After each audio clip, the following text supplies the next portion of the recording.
8 tirs, 7 cadrés et 3 buts pour Kylian Mbappé qui définitivement commence bien sa saison et qui va une nouvelle année avoir des statistiques absolument magistrales. Mais ce match du Real Madrid face à la Real Sociedad a été intéressant à plus d'un titre. Voici les compos qui étaient alignés. Vinicius est le second buteur, mais clairement l'homme du match c'était Bellingham. Il a énormément dézonné à gauche. Il était juste derrière Kylian Mbappé et Vinicius Junior justement.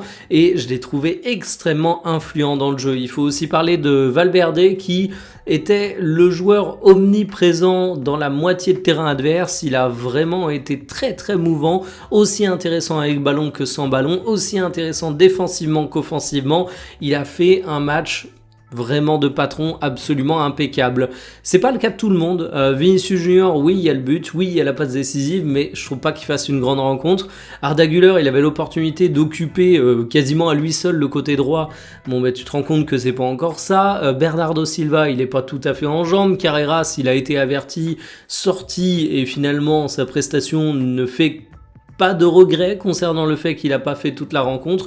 C'est assez délicat, mais je trouve que du côté de ce Real Madrid, ça bosse bien, ça a bien fonctionné en termes d'animation, c'est prometteur, et encore, pour le moment, on voit que des miettes de Diomandé. Quand il sera en pleine forme et bien incorporé dans l'équipe, ça risque de faire des étincelles.